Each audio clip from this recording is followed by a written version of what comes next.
Olá, como vai? Tudo bem? Cumprimento você com muita alegria e com muita vontade de ficar com você aqui no nosso encontro de hoje. Querendo que você fique muito bem com a nossa companhia, como nós nos sentimos muito bem junto com você. Eu espero que você esteja disposto a enfrentar os desafios da vida. Eu espero que você esteja disposto a enfrentar. Não é fazer de conta que eles não existem. Não é desejar que eles não existissem. Não é desenhar uma vida que não existe. É de fato enfrentar. É nomear os desafios que nós temos. É saber quais são as nossas limitações. É conhecer as nossas fraquezas. É reconhecer que nós temos algumas dificuldades importantes e que precisamos de ajuda. Isso significa encarar a vida de frente e, principalmente, não dar muitos descontos para os nossos defeitos, para as nossas limitações, e muitas vezes isso é o que faz com que eu lance sobre os outros a responsabilidade, inclusive, de me fazer feliz, de resolver meus problemas, de responder aquilo que eu espero, de atender às minhas expectativas e que, aos poucos, posso muito bem ir me tornando vítima das outras pessoas, da vida, do mundo. Mas a pergunta que não quer calar, e eu já fiz aqui outras vezes essa pergunta para você, mas ainda sei que alguns de nós não têm como dar uma resposta rápida e precisamos ouvir outras vezes e pensar outras vezes. Vou te perguntar mais uma vez. E a sua responsabilidade, qual é? Qual é a sua parte na resolução do problema? Qual é a sua postura frente à dificuldade que você enfrenta? Com o marido, com os filhos, com um amigo, com um parente, com as finanças, com as dívidas, com o ganho, com as perdas? Qual é a sua postura? O que você diz a respeito da responsabilidade que você tem? Tem exercido? Tem levado a sério aquilo que é da sua competência ou tem jogado para os outros? Chegou a hora de nós crescermos mais um pouco, de amadurecermos mais um pouco, de sermos mais senhores das nossas decisões, mais senhoras dos nossos sentimentos, não é, meninas? Das nossas decisões também. Homens e mulheres crescendo cada dia um pouquinho mais, até sermos mais maduros. Fica aqui o nosso convite para você pensar a respeito de como você lida com a própria vida, independente dos outros. Hoje nós vamos falar de um assunto que está muito, mas muito necessário de falarmos a respeito. Nós vamos falar sobre como lidar com as nossas finanças, como cuidar dos nossos ganhos e como cuidar daquilo que sai da nossa renda. Você tem dívidas, você está desempregado, você está entre os mais de 12 milhões de desempregados, você está entre aqueles muitos milhares que tentam e parece que nada acontece e que a renda não melhora. Você está cansado? Quer ouvir uma palavra de esperança? Está cansado de ouvir jornais, de ouvir as notícias que não dizem muita coisa boa? Nós queremos animar você, queremos deixar aqui mais uma vez hoje esperança em seu coração. Vamos falar com você que vai entrar em contato com a gente quando quiser, se achar por bem, na nossa página no Facebook, facebook.com/consultoriodefamilia.nt. Deixe sua pergunta e nós queremos ajudar você com esse tema e eu quero ter certeza de que a sua presença também vai significar mudanças, que você vai fazer um movimento de mudanças para que então possamos celebrar que mesmo em momentos de crises nós podemos ir um pouco mais além e sermos vitoriosos. Meu convidado de hoje é educador financeiro, ele é terapeuta financeiro, tê-lo aqui pela primeira vez, o Reinaldo Domingos, bem-vindo. Eu que agradeço aqui a oportunidade da Lei de Obrigada. estar aqui na sua casa, né? Eu vejo aqui que é um ambiente familiar, então nós Estamos vamos em falar com a casa. família. Eu quero aqui agradecer a todos que estão aqui nos assistindo ao vivo, dizer que 2017 é um ano promissor, um ano bom, um ano de esperança.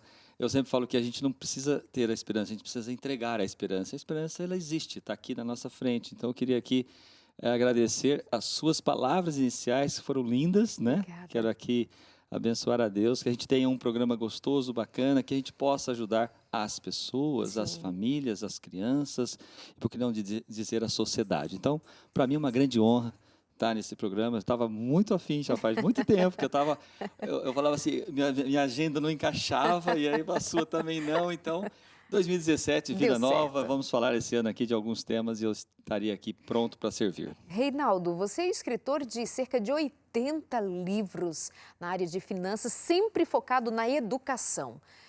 Por que a educação financeira muda tudo? A educação financeira é uma ciência humana, diferente do que muitos de nós pensávamos. Às vezes a gente fala assim, mas educação financeira, finanças pessoais, ela tem uma relação direta? Claro que sim, ela tem uma relação direta, mas são coisas diferentes. As finanças pessoais, ela trabalha muito com os números, cálculo, planilha, matemática. É uma ciência de cálculos. Já a ciência humana trabalha exatamente o aspecto familiar, o aspecto comportamental do ser. Nós estamos falando de hábitos construídos ao longo do tempo, por isso que é mais fácil educar uma criança do que educar a gente que tem uma idade já mais evoluída. Eu sempre falo que nós somos jovens só há mais tempo que uma criança, então a gente não fica velho nem idoso. Jovens há mais tempo, mulheres e homens, nós não somos ter muito mais idade. Quanto mais idade, mais sabedoria. Então a gente está ficando. Né? Não é verdade? É para ser. E a gente está fazendo exatamente isso. Porque eu ainda acho que tem gente que corre o risco de ficar mais velho, mas não ficar sábio. Mas não é o nosso caso, né, gente? Reinaldo, então a educação financeira, saber gastar, saber ganhar, saber ter também é importante.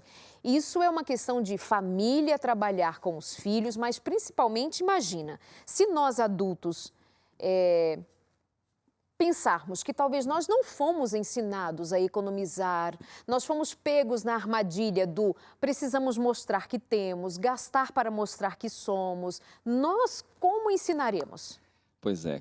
O que é o dinheiro? Dinheiro é o meio, trabalho é o meio. Aqui a gente veio na Terra para quê? Para ser feliz, para a gente poder realizar sonhos, desejos, propósitos. Muitas pessoas vivem um mundo no consumismo, né? Aquele consumismo selvagem. Então, a facilidade de crédito que veio do Plano Real, né, dos últimos 20 anos, que chegou para nós, chegou algo assim, olha, você pode gastar à vontade, você não tem problema de limite. O seu limite é o seu cartão de crédito.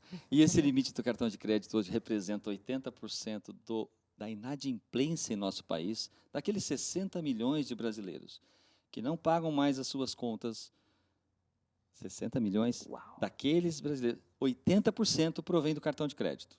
O segundo lugar fica os carnês, o terceiro, crédito pessoal. Então, e sabe quanto representa de casa própria financiada? Só 5%. Uau. Ou seja, em vez de eu ir financiar uma casa própria, que não tem nada errado ter uma dívida de casa própria, você vai falar assim, peraí, mas você é educador financeiro, você está falando de dívida é um problema? Não, dívida não é um problema. A dívida em excesso é um problema. Então, tudo que é em excesso, tomar água em demasia, eu posso morrer afogado. Então, eu preciso ter o equilíbrio. A educação financeira, ela trabalha exatamente nesse ponto de equilibrar as coisas que a gente quer, os desejos. Então, os hábitos e consumos que a gente tem, desde os hábitos essenciais de uma casa, ele precisa ser dosado. Hoje, só para ter uma ideia, são aproximadamente 30% a 50% de excesso de energia elétrica, água, telefone, supermercado, padaria, enfim, todos os nossos gastos de rotina têm um excesso de 30%. Se você pensar que eu ganho 3, eu gasto 1 de excesso, eu poderia começar a pensar em refazer essa conta, esse jeito de fazer. Por isso que a educação financeira, ela trabalha muito a família.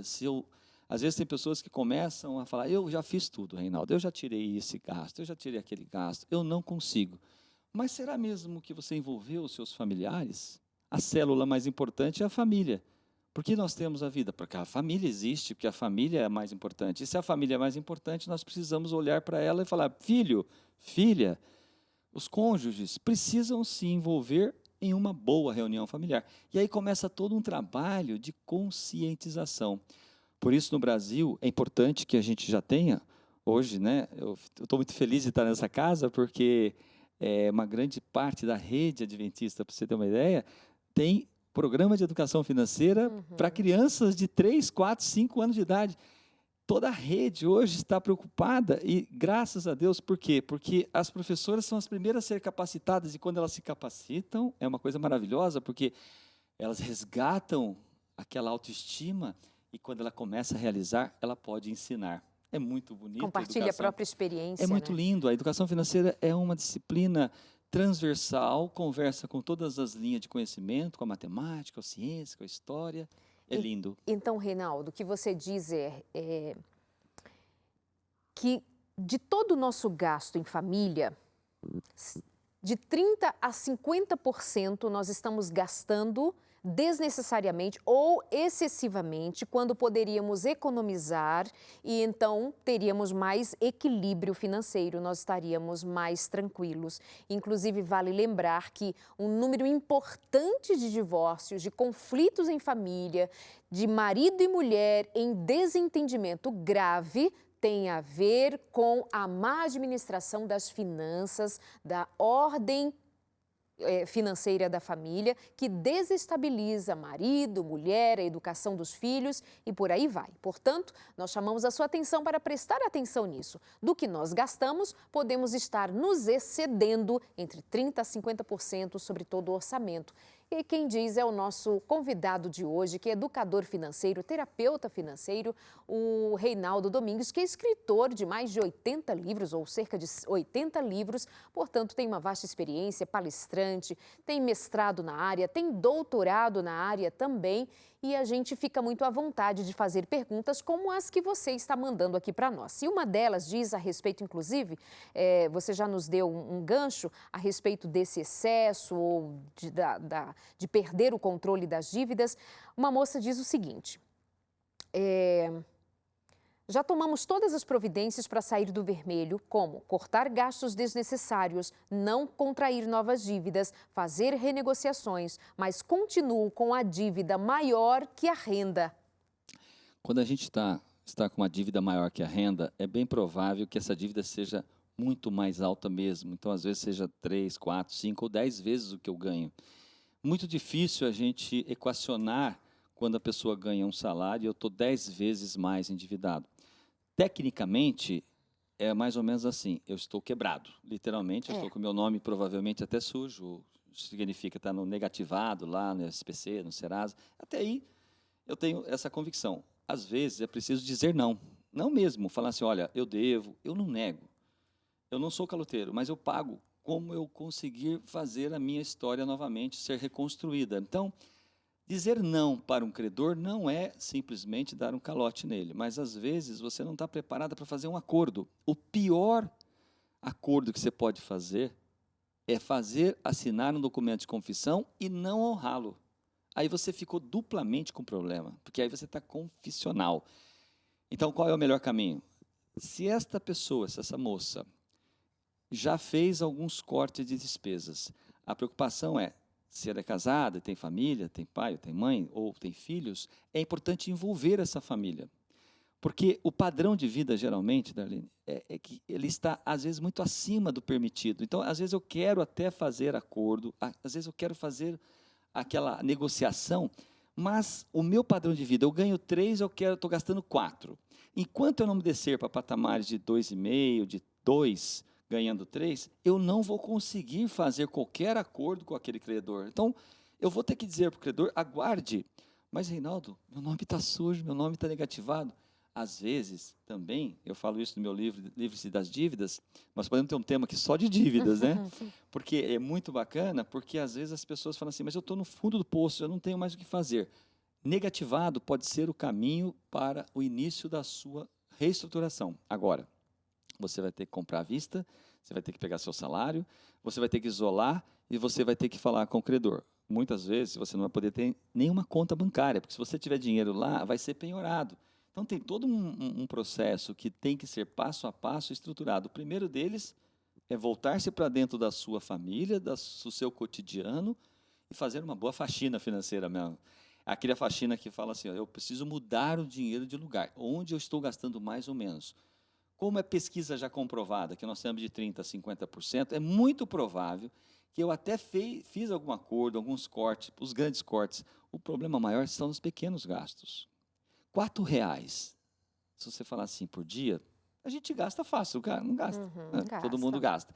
Se eu pensar nisso em 10, 15, 30 anos, nós estamos falando de R$285 mil, R$4 por dia, 285. Se a gente falar em R$50 por final de semana, que muitas vezes a gente acaba gastando desnecessariamente 50 toda semana durante 30 anos, são R$415 mil.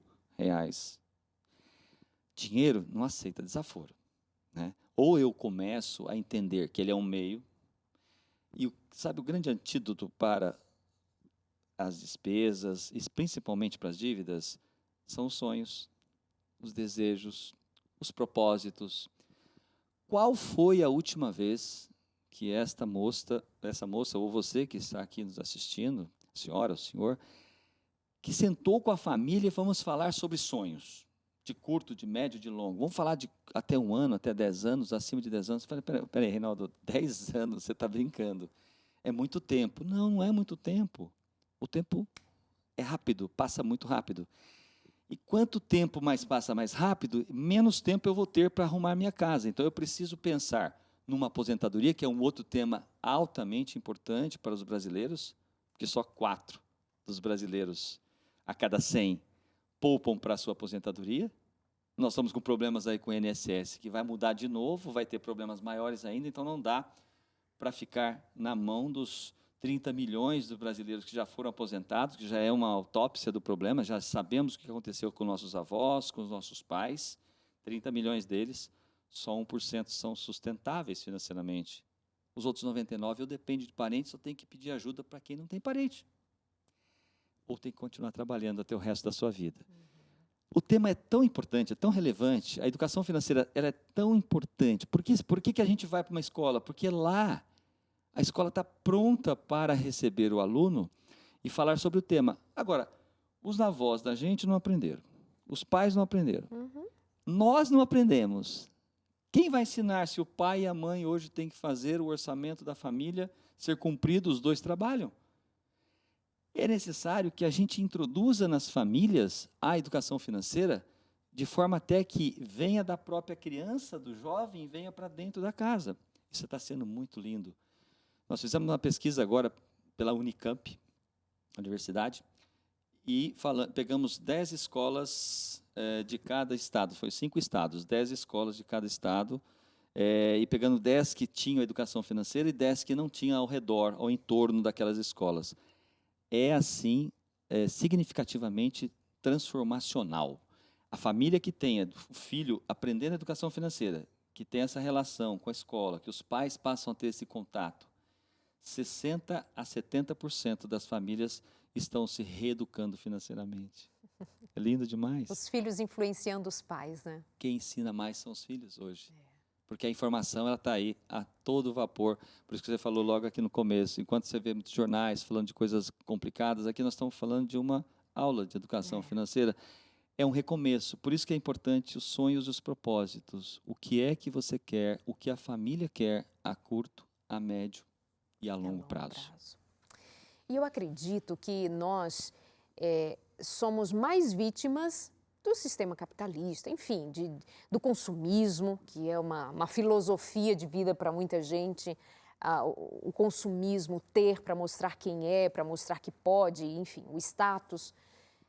Talvez nos adultos, essa geração já seja mais vítima do que foram nossos pais, do que foram nossos avós. E os nossos filhos, se estão sendo ensinados, eles poderão ajudar-nos, porque a nós, quantas vezes eu vejo pais e mães com dó do filho, porque o filho não tem os sapatos, as roupas, as marcas, o celular, o telefone, porque não tem como mostrar na escola que tem.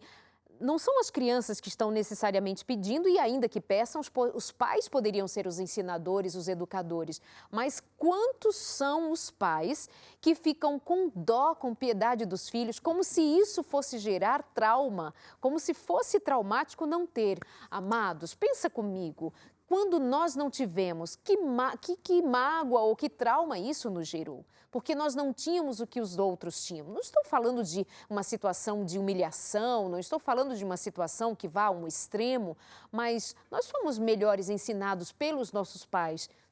que trabalhavam, que economizavam, que o sonho que tinham era uma casa própria. Era o sonho da casa própria, que é um sonho legítimo, justo, mas nós temos sonhos tão bobinhos, nos enrolamos com coisas tão bobinhas. Se pararmos para pensar, são coisas bobinhas, porque nada paga o preço de um travesseiro gostoso, uma cabeça que deita e pode dormir tranquilamente porque não está devendo nada além daquilo que pode pagar. Você está aqui com a gente no nosso consultório de família e seja muito bem-vindo, seja muito bem-vinda. É muito bom ter você e tem mais perguntas que você manda para nós e nós damos atenção. Nosso educador financeiro, Reinaldo Domingos, o nosso convidado de hoje, respondendo com muito carinho, com muito respeito a sua pergunta.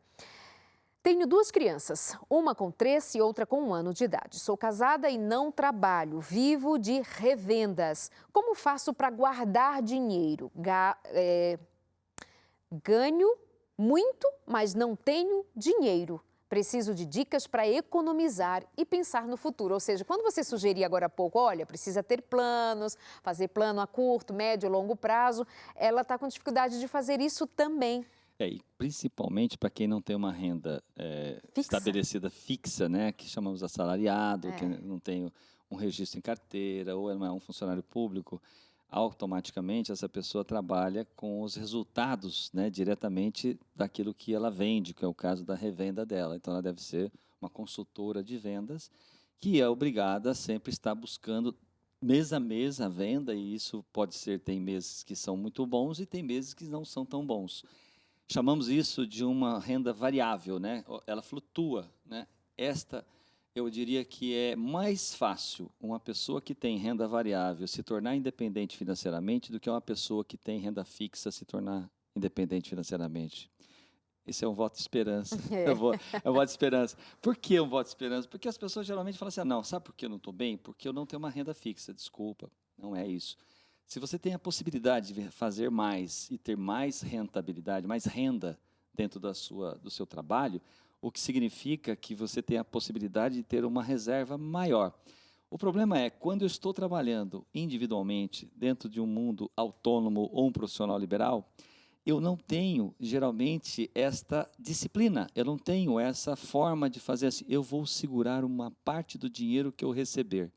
Qual é o segredo? O segredo é, primeiramente, dividir o que é a renda do negócio, o que é o faturamento, o que é a disciplina de educação financeira do negócio e o que é a disciplina de educação financeira da família. São coisas distintas, muito embora as pessoas misturam. Hoje, se você ter uma ideia, o que ela falou é uma coisa muito verdadeira, o MEI, microempreendedor individual. São mais de 6 milhões no Brasil hoje, só 1% deles são sustentáveis financeiramente também. Ou seja, muitos deles estão misturando a conta da empresa, que é o negócio, com aquilo que é a família. Então, a orientação para esse caso aqui é fazer um bom diagnóstico de todas as despesas de verdade, apontando por tipo de despesas e não por um mês só. Aí vem o segredo, por 3 meses. Primeiro você faz o que eu ganhei, o que eu gastei. Segundo, faz a mesma coisa. E o terceiro, você vai tirar uma média e vai ver quais são seus custos fixos. Aqueles custos de energia, água, telefone, aqueles custos que você já tem, esses são certeiros. Então, esse você vai ter que trabalhar numa linha que, para a sua renda ser efetiva, eu tenho que faturar, eu tenho que vender tanto, para tirar o custo dos produtos, para eu ter uma renda aqui. Esta renda aqui é que vem para a conta da família. E esta família precisa saber qual é o diagnóstico também. Então, eu tenho que saber diagnosticar como é que eu estou vendendo, se eu estou gastando muita gasolina. Eu até estava aqui hoje na recepção com o Vitor, e ele veio de uma cidade para cá, e ele falou assim, nossa, eu fiz 18 quilômetros por litro. E geralmente eu fazia 13 quilômetros por litro. Eu falei, então você está economizando 5 quilômetros por litro? Sim. Eu falei assim, quantos quilômetros são? São 120. Aí nós começamos a fazer a conta. Eu fiz a conta para ele. Olha só como é importante os detalhes. Você que é uma vendedora autônoma, provavelmente mexe com o carro, desloca, se tem estacionamento e tudo mais. R$5 vezes os 120 vai dar 3 litros de gasolina, vezes 3,50 vai dar R$10,50. Eu multipliquei isso por 20, nem foi por 30, 20 dias úteis. Deu R$2.200. Eu multipliquei isso pela uma inflação, pela uma correção mais ou menos de 450% nos 30 anos. Uma conta simples, nada muito complexo, nada exponencial. Deu aproximadamente R$350 mil. Uma economia de andar mais devagar dentro das rodovias, não vou andar a 120, 130, vou andar a 80, a 100. Só essa economia. Então, o que eu tenho para falar para essa mãe de 2 crianças é que ela precisa fazer a lição de casa, olhar mais profundamente os detalhes e evitar de misturar o dinheiro do negócio com o dinheiro da família.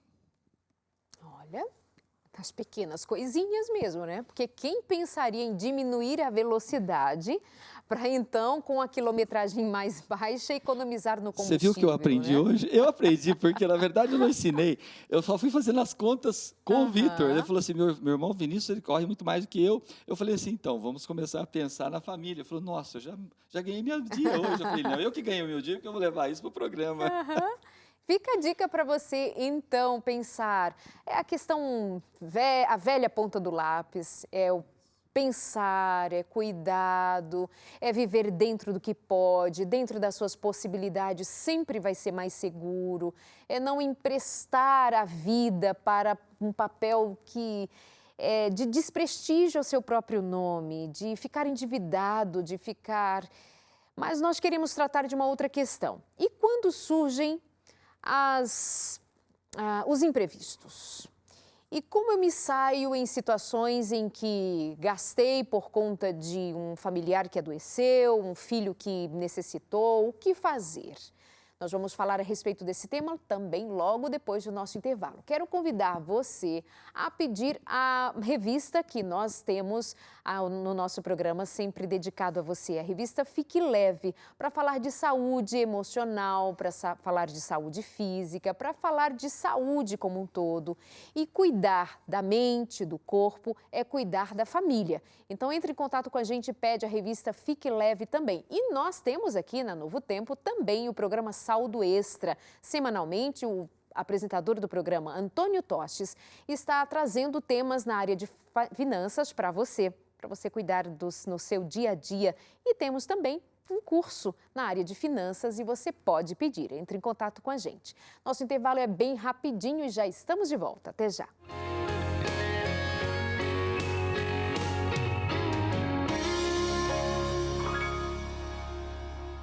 Hoje nós estamos falando sobre dinheiro, nós estamos falando sobre esperança de equilibrar as contas. Esses dias eu estava conversando com uma moça no Facebook, ela me trazendo uma situação muito difícil. E pensando nela e em tantas outras pessoas, nós estamos desejando que você, de fato, não perca a fé, não perca as forças, não desista de lutar. Uma outra questão muito importante sobre a qual me debrucei nos últimos dias, a respeito do número de homens que se suicidam. É muito maior o número de homens que se suicidam do que o número de mulheres. E muitos dos homens são levados a tomar uma decisão tão extrema por pressão social, mas principalmente por dívidas.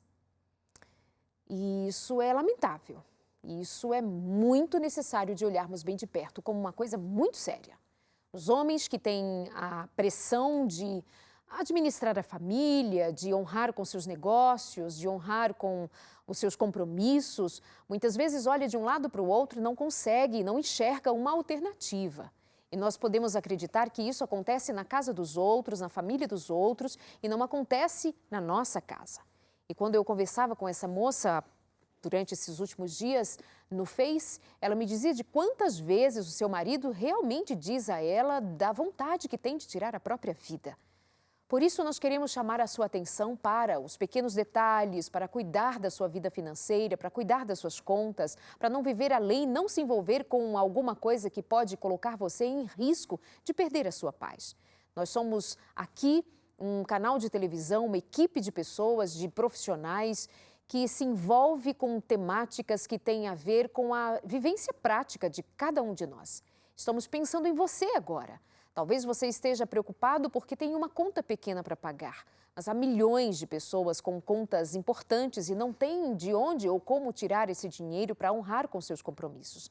A situação é difícil, nós estamos passando por grande crise, mas ainda é possível fazer muito por nós mesmos. Fazemos muito por nossa própria família. Portanto, fica aqui com a gente. Vamos aprender mais, vamos pensar um pouco mais sobre como lidar, como cuidar e como evitar nos envolvermos com situações ainda mais complicadas, já que a situação para todo mundo não está fácil.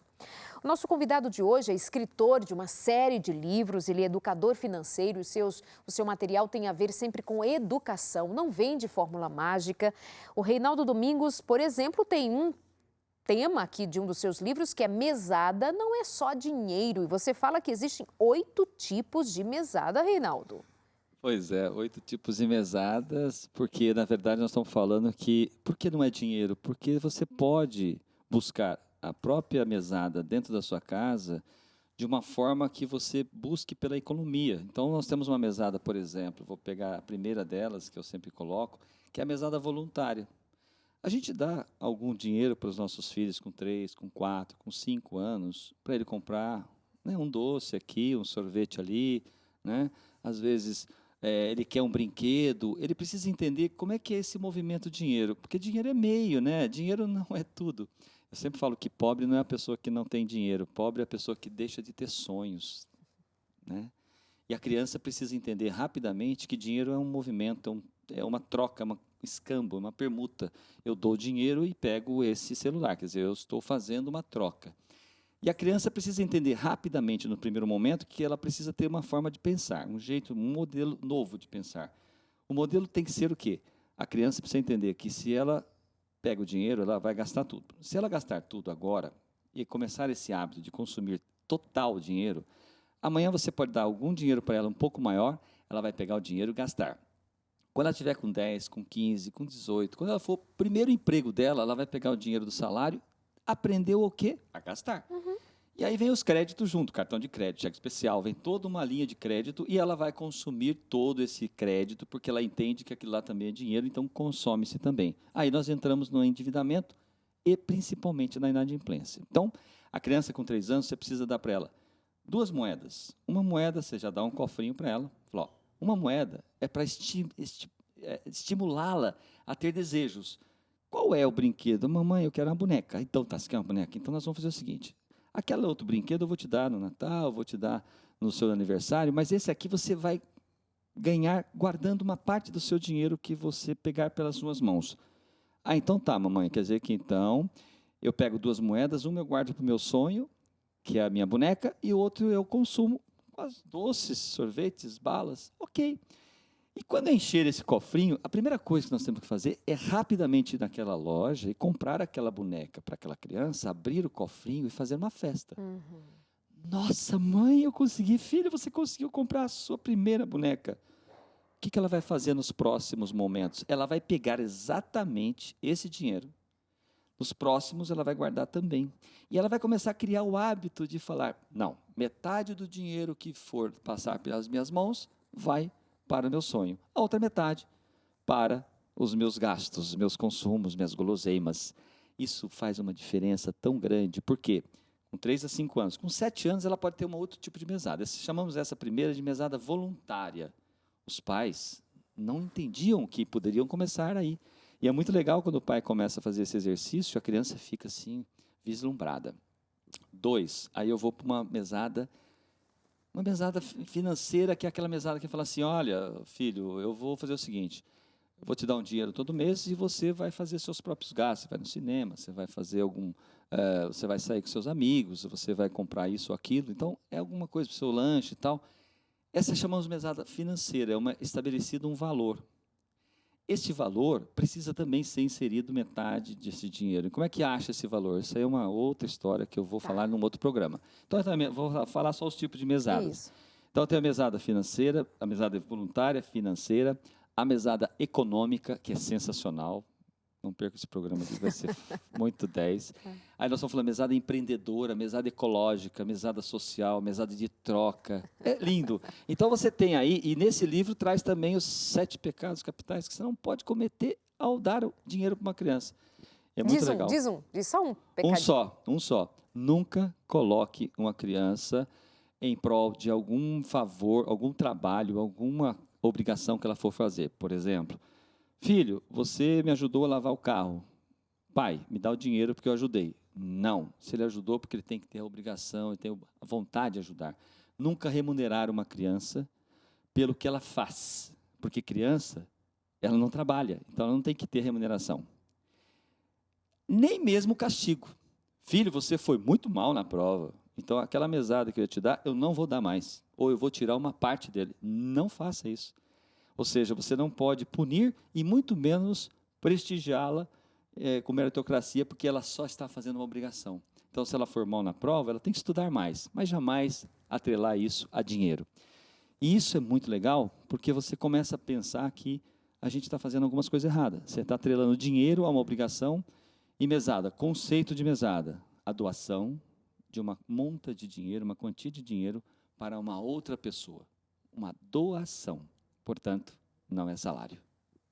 Ok. Eu concordo plenamente, plenamente. As crianças, nossos filhos, precisam ser ensinados a serem colaboradores, a serem participantes, a ter uma atitude participativa e proativa na família. Nós ficamos remunerando, nós ficamos barganhando, pagando para ser. Se não paga, ele não faz. Se não paga, não ajuda. Aí nós dizemos, essas crianças são muito mal educadas. Aí nós nos esquecemos de que somos nós que educamos, né, gente? Eu tenho que falar essa. Imagine você assistindo, né, nosso programa aqui, e aí você fala assim, ô filho, você está indo para a cozinha, traz um copo d'água para mim, ou um sorvete, alguma coisa. Quanto, pai? Você imagina que isso não pode acontecer isso, mas isso acontece. Claro. Por quê? Porque a gente acha que a gente está contribuindo com a educação financeira. Isso não é educação financeira, isso é um problema, uma prática de trabalho, não é bom. E já beira ali a prática da corrupção, né? Eu só faço uma ideia. Tá? Tem uma que chama-se sonegação. Eu falo ela também nas 7 pecados capitais, só que eu não vou falar. Ô, Reinaldo, tem gente aqui perguntando a respeito de aposentadoria. O que tem de novidade? Previdência privada, o que dizer sobre? Nossa, o que é aposentadoria? É você estar um dia trabalhando só por prazer, não por necessidade. Isso aconteceu comigo com 37 anos de idade. Isso não é conversa de uma pessoa que deu certo na vida e acha que com os outros pode dar? Eu vim de auxiliar de camelô no interior de São Paulo, de Casa Branca. Não tem isso, não. Muito pelo contrário. Mas o que me instigou? A metodologia de educação financeira de SOP ela é muito simples. Ela vem da minha vivência, né? O que aconteceu com 12 anos? Eu tive um sonho. Todos nós temos um sonho. Ter uma bicicleta. Olha, meu pai ferroviário não podia me dar essa bicicleta, mas ele podia até me dar de uma outra forma, mas eu não consegui exatamente entender que ele podia tirar dinheiro de algum lugar. Fazer algum sacrifício. Fazer um sacrifício. Eu falei, não, eu vou. A minha mãe trabalhando também. Eu falei, não, eu vou na loja, sabe quanto custava? Custava lá um valor de R$100. O que eu fui fazer? Saí correndo e fui falar, o que eu vou fazer? Eu vou ser engraxate, eu vou ser ajudante de alguma coisa? Fui ser auxiliar de camelô. Ganhava um valor por mês. A parte da tarde eu trabalhava, ajudava, eu nem trabalhava, né? Mas ganhava esse dinheiro, parte dele eu guardei, em 10 meses eu fui lá, voltei naquela loja e falei, eu quero aquele meu sonho, eu quero aquela bicicleta. Joguei no balcão o dinheiro, da onde veio esse dinheiro? Você nem bom dia falou, menino? Eu falei, não, tá bom, eu trabalhei ali na banca do seu Geraldo. Ah, você é aquele garoto que fica lá na banca do seu camelô, do seu Geraldo. Eu falei, dá para você descer minha bicicleta? Ele falou assim, calma, você está ansioso. O que era mais importante, Darlene? O que era mais importante para mim? Agora eu pergunto para você que está em casa. O que era mais importante para uma criança de 12 anos? O dinheiro que estava no balcão ou o sonho que estava na prateleira, que era a minha bicicleta? Claro que era meu sonho. Eu aprendi daí. Aí eu comecei a perceber que eu podia realizar tudo. Fiz meu exército no interior, com 20 anos fui para São Paulo, fui morar em pensão, fui dividir um quarto com mais 3 amigos que foram meus melhores amigos, dividi guarda-roupa, dividi gaveta, fiz tudo isso. Abri minha empresa de contabilidade, mesmo com a empresa de contabilidade, eu fiquei ainda na pensão mais 5 anos. Estudando também. Eu estudando, fiz bacharel em ciências contábeis, fiz pós-graduação em análise de sistemas. Abri minha empresa, morando na pensão, com padrão de vida sempre abaixo. E com 37 anos, eu me tornei independente financeiramente. Ou seja, a monta de recursos financeiros, dava 2 a 3 vezes o valor que eu tinha de padrão de vida. Imagine que eu ganhava 5, eu tinha um padrão de vida de 5, o meu recurso financeiro, a renda passiva dele dava 10 a 15 todo mês. Significa, se eu usasse os 5, os 5 outros capitalizaria na reserva, eu não precisaria mais trabalhar. Foi aí que eu comecei a escrever, escrevi meu primeiro livro, que era Terapia Financeira, aí que eu descobri que eu tinha um método, um jeito de fazer.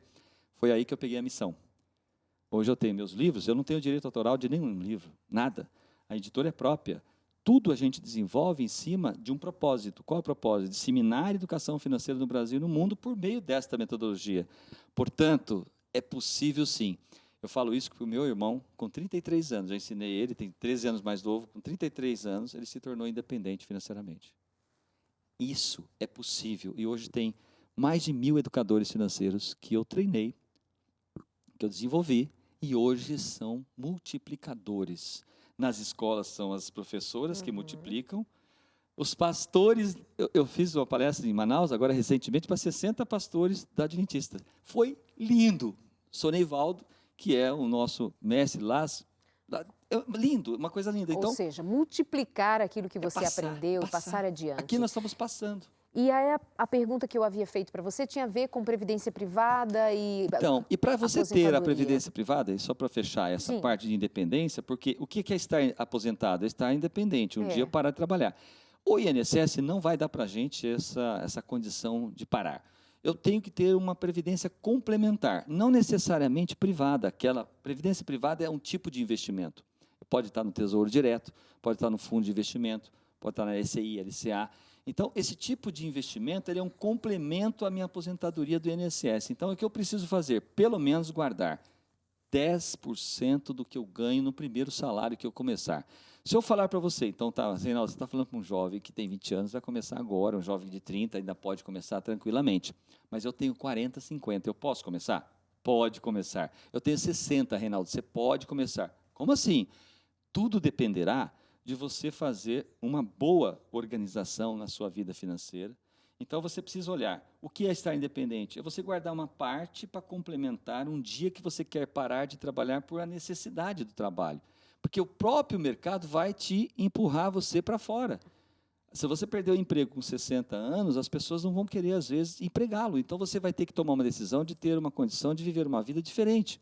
Portanto, estar aposentado hoje significa você buscar pela qualidade de vida. Você tem que pensar que, hoje, desses nossos 30 milhões de aposentados, 46% depende dos filhos, ou seja, dos parentes. Isso é muito triste, mas acontece, é o que está acontecendo. Agora, eu pergunto, a pergunta-chave está no meu livro, na 4ª capa do livro Terapia Financeira. Se você não mais recebesse seu ganho mensal, por quanto tempo você manteria o seu atual padrão de vida? Se essa resposta, com 10, 20, 30 anos de trabalho, você está deixando com menos de um ano, para tudo, vamos rever todos seus gastos, seus ganhos, e vamos fazer realmente uma reflexão na sua vida. Reinaldo, você está dizendo que pelo menos um ano de reserva eu deva ter, caso pare de trabalhar? Muito mais que isso. Tá, mas minimamente um ano. Minimamente, para não depender do seguro-desemprego. Meu pai. Ô, meu pai. Os bichinhos agora tá dizendo que o Reinaldo não tem nem para 2 meses. Então, a gente tem que fazer uma recomposição. Eu garanto, como cristão, eu garanto que todos nós podemos reconstruir esse caminho. Nós temos até um curso aqui na Casa de Finanças, então aproveite esses cursos, né? Eu acho que em todos os lugares a gente pode buscar condições da gente melhorar. Eu tenho um canal que eu gostaria de falar no final, que você pode se inscrever gratuitamente e ter mensagens toda segunda e quintas-feiras, buscando organizações melhores, temas importantes. Isso é uma vivência.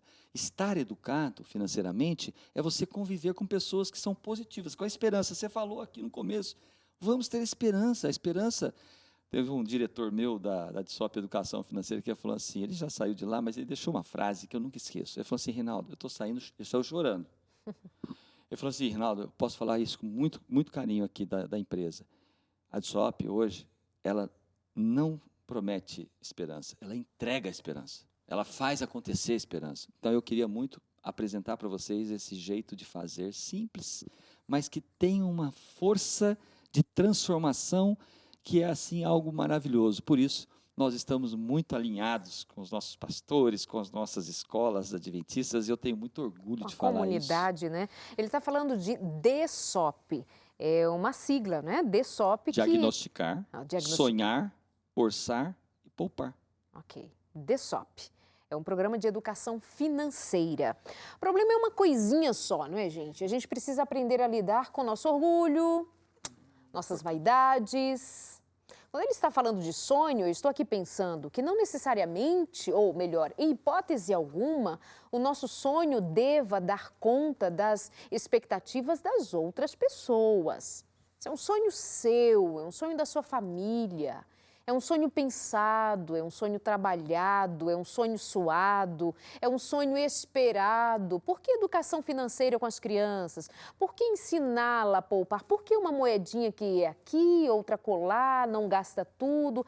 Para ensiná-la a esperar para ter, até chegar à realização do sonho. Mas aí nós, já grandinhos, estamos muito apressados, muito afobados, muito afoitos para dar conta dos sonhos das outras pessoas. Nós queremos estar nas férias nos lugares mais bonitos, comendo num restaurante X, vestindo roupa X, fazendo, às vezes, carinha de humildade, mas, na verdade, a gente está querendo dar conta dos sonhos dos outros e não dos nossos. Porque o que vale ter sonhos se nós estamos devendo, com insônia? Se bem que tem gente que está devendo e nem perde o sono, né? Já está de cara lavada. Mas não é o caso da maioria de nós que tem um nome a honrar, que tem uma família para prestar contas, que tem cuidados a serem tomados. Então, fique muito atento àquilo que você tem, frente aos seus sonhos, pensando em você, sua família e nas condições. E pense especialmente na bênção que Deus quer dar a você. Inclusive, um dos seus livros tem justamente o tema Diário dos Sonhos, né? Diário dos Sonhos, gostei disso. É um livro de realidade aumentada para ilustrado. criança, imagem, importante para as Muito nossas... bem ilustrado. E tem o Sabedoria Financeira, o milagre da multiplicação dos seus seguros. E eu lembro sempre de uma lição que Jesus deu quando ele fez a multiplicação, uma das multiplicações dos pães, e ao final foram juntadas todos os pedaços de pães foram juntados em cestos e sobraram muitos. Ou seja, alguém poderia pensar, se Jesus fazia milagres quando ele quisesse, por que juntar? Por que guardar? Então, essa é a grande lição que o Evangelho nos dá, que Jesus nos dá. A única coisa que ele não economiza é graça, é amor. Mas tenhamos cuidado, inclusive, de lidar com as bênçãos que Deus nos dá. Porque, na verdade, nós estamos lidando com bênção. Dinheiro é para abençoar, dinheiro é para compartilhar, dinheiro é para Eu falo que viver. nós temos, eu trabalho com a linha muito clara. Não é ser rico. Rico é a saúde física, mental, espiritual. O verdadeiro sentido do dinheiro é a sustentabilidade. A palavra mágica, prosperidade. O dinheiro traz, sim, prosperidade se ele for reconhecido como um meio. Ele não é o fim. Nós não levamos nada daqui, né? Então, a gente precisa fazer com que as nossas famílias tenham muito claro que o dinheiro é um meio, que o trabalho é um meio maravilhoso para a gente adquirir esse dinheiro, mas a gente tem que ficar ligado, antenado, totalmente nos nossos propósitos. Acima de tudo, compartilhar e doar.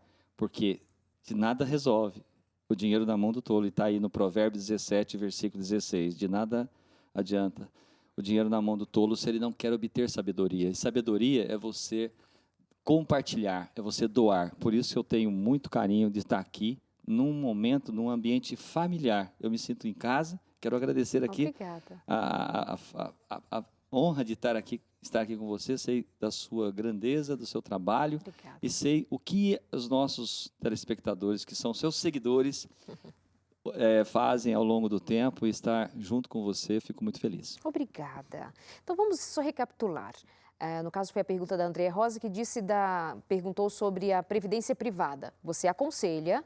Todo mundo tem que ter uma previdência complementar, não necessariamente a previdência privada. Então vamos lá. Previdência privada é um tipo de investimento, assim como qualquer outro. A caderneta de poupança é o mais adequado, ou uma previdência privada ou um tesouro direto. Contanto que seja complementar à aposentadoria do INSS. Do INSS. Perfeito. Com essa crise, é válido entrar em consórcio, Reinaldo? Sim, por que não? Tem pessoas que só se disciplinam tendo um carnê ou tendo uma prestação. Então, o consórcio hoje, você pensar no consórcio de um imóvel de 10, 12, 15 anos, você vai pagar 22% de taxa de administração. Se você pensar isso, não dá mais que 1%, 1,5% ao ano. Então, o consórcio é sim muito bom para que você discipline. Lógico, se você tiver educação financeira muito bem estruturada na sua vida, em vez de você fazer o consórcio, você pode fazer os seus investimentos e eles vão render muito mais do que você pagar 1,5% ao ano. É importante que você, ao ouvir dicas como estas, você comece a trazer para a sua responsabilidade o que será feito a partir de agora. Para que a coisa não fique no ar. Para que você e eu não fiquemos esperando, quem sabe, até uma crise chegar. Às vezes você pode estar nos ouvindo e pensando na crise que chegou na casa do vizinho, de um parente, e que talvez as coisas para você vá muito bem. Mas as coisas podem mudar tão repentinamente, e foi uma questão que eu deixei no ar quando nós íamos para o nosso intervalo e voltamos, quando eu disse, Reinaldo, e quando surge um imprevisto? Quando nós gastamos o que não estava planejado, porque simplesmente foi um imprevisto necessário, envolvendo saúde, morte de um parente, enfim, o que seja. Como ter o cuidado de lidar com momentos assim? Quando você tem uma família, é imprescindível que você tenha uma reserva estratégica. Chamamos de uma reserva estratégica não o dinheiro daquele sonho de trocar um carro, de comprar uma casa, ou até da sua aposentadoria ou da viagem. Não. É um dinheiro que fica reservado de 3 a 6 salários, 6 ganhos mensais que você tem, que você pode usar a qualquer momento de um imprevisto, de uma necessidade. Agora, se esta reserva ainda não der para esse momento, você tem que sentar com a família e fazer com que aqueles 3 sonhos de curto, médio e longo sejam objeto de uma recomposição de tempo, pegando esses valores para usar para a necessidade e fim. Agora, se você tiver uma reserva estratégica, isso pode ser evitado. Porque às vezes a gente tem um canal de dente aqui, uma viagem, alguém convidou a gente para ser padrinho de casamento em Manaus e o convite demorou para chegar e só chegou essa semana que eu tenho que embarcar depois de amanhã. R$ 3.000 a conta de ida com avião. Então eu tenho que ter uma reserva. Eu vou tirar do meu sonho? Não. Eu vou fazer um financiamento? Não. Eu vou tirar da reserva estratégica. Simples assim. Eu estou achando, Reinaldo, que o segredo da vida é gastar bem pouquinho e guardar muitão. Não, não.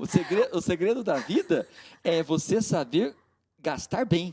É o contrário. Pois é. Mas gastar bem significa gastar com consciência. Mas olha só, Reinaldo, tem que ter uma renda mínima para pelo menos um ano sem trabalhar, caso, minimamente, você falou. Tem a previdência complementar, que é a sua aposentadoria. Tem a renda do sonho. Você tem que trocar o carro, porque o carro vai precisar trocar daqui a 5 anos. Tem o valor do sonho, sim, a reserva para o sonho. Sim. Agora, e tem a reserva para os imprevistos. Mas eu vou perguntar para você agora. Quando você teve o seu primeiro trabalho, o seu compromisso com o seu dinheiro era 100%. Você poderia, naquele momento, tomar atitude e falar assim, eu vou viver só com 50% desse meu salário. O problema é que a gente veio de uma escola que veio gastando todo o dinheiro. E quando chegamos no primeiro salário, nós consumimos todo. Aí o que acontece? Quando a gente tem que tomar uma decisão como adulto, a gente vai falar assim, Reinaldo, é impossível eu tirar dinheiro do meu dia a dia. E eu falo para você, vai ter sacrifício.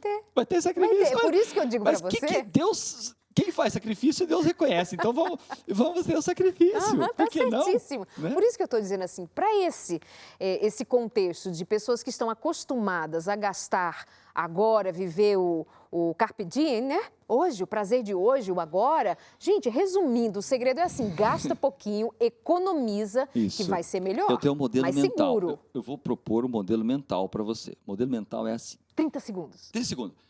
O que você ganha, você tem que pegar o seu orçamento e tirar para os seus 3 sonhos, curto, médio e longo, e uma reserva estratégica. Ponto. Curto, médio e longo significa aposentadoria. Daqui para baixo é a adequação ao padrão de vida. Vai ter envolvimento da família. Quando você faz o diagnóstico, você tira o excesso, você encaixa os sonhos e nunca mais terá problema. Só realizações. Ótimo. É lindo. Obrigada, Reinaldo. Deus abençoe. Nos Amém. encontramos outras vezes.